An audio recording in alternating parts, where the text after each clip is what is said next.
नमस्कार, मी करिश्मा नायर, अतिरिक्त आयुक्त, नाशिक महानगरपालिका।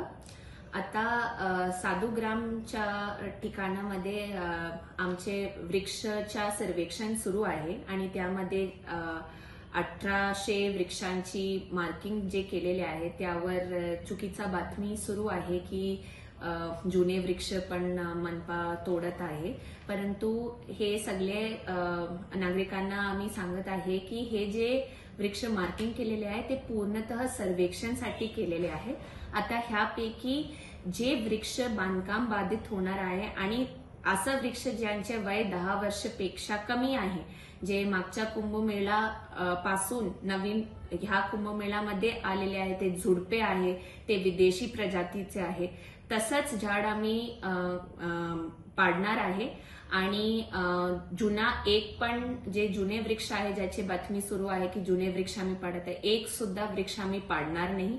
आणि जे आम्ही 10 वर्षपेक्षा कमी वयाचे झाड पण पाडणार ते पण नियमप्रमाणे पेपर नोटीस देऊनच करणार आहे। आणि एक जितके वयांच्या वृक्ष असेल तितके आम्ही नवीन झाड सुद्धा लावणार आहे। उदाहरणार्थ 7 वर्षांच्या वृक्ष आम्ही पाडलं तर आम्ही 7 नवीन वृक्ष सुद्धा लावणार आहे। आणि जिथे जिथे पुनर्रोपण पॉसिबल असेल तितके आम्ही पुनर्रोपण सुद्धा करणार आहे। नाशिक महानगरपालिका जे गार्डन डिपार्टमेंट आहे, उद्यान विभाग, आम्हाला वृक्ष मॅक्सिमम वाचवण्याची जबाबदारी आहे आणि तसंच आम्ही करणार आहे।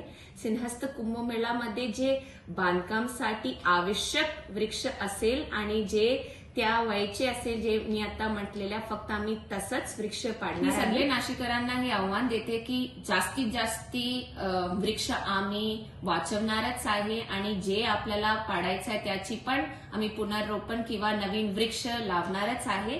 तर सगळ्यांना मी विनंती सुद्धा करते की अफवा ऐकू नका आणि आपला मनपा जे आहे ते वृक्षांसाठी आणि कुंभमेळा दोघांच्या बॅलन्स करण्यासाठीच आहे। धन्यवाद।